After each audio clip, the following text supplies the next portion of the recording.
you've done some amazing scores over the years and taken on some incredible projects. What drew you to The King? Because it's such a vast movie.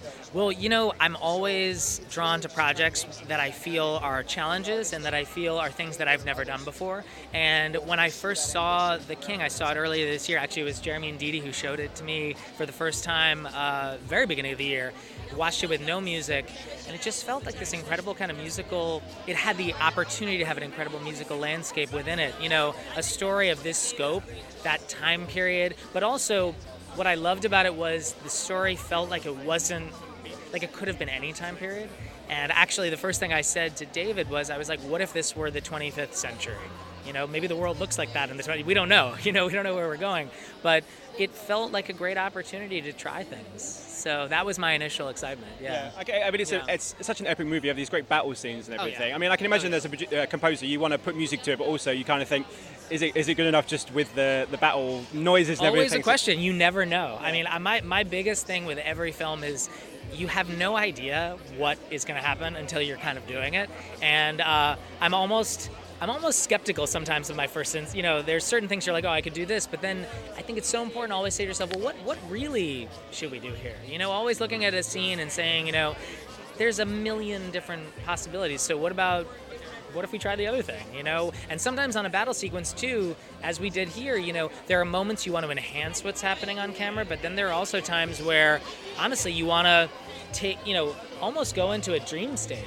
You know, there are those times where, like, what David does towards the end of Agincourt, where, you know, time slows, you know, and you're in a real kind of almost like a tone poem of what's happening. And for me, sometimes those are the most beautiful things that you can work on. Yeah. Does the performances kind of shape your score in the same way that the bigger stuff does? Because imagine looking at Timothée and then looking at Robert and everything else, that must shape your kind of thinking in many ways. Absolutely. I mean, I'm entirely inspired by those performances, and you know, in this film, the performances are so amazing. Timothy's amazing. I mean, Joel is amazing. The whole cast is incredible. But there is, I think you do. Everything's subconscious. It's like we're you know. I think all of us working on these, we're responding to things that we're not even necessarily consciously aware of, you know, and actors give off an energy.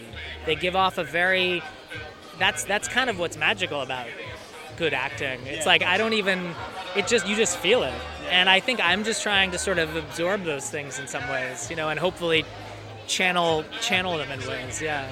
And just finally, I spoke to the lovely Jason Clarke last week, and he was telling me a little bit about Showtime, the new Adam McKay thing, which I believe you're working on. Have you seen anything of it yet? Are you excited to work with Adam? I can imagine it's a different experience. I'm definitely working. I'm very excited about it. I've been working on it in Los Angeles very recently with Adam, and Adam is one of the most amazing people I've ever met.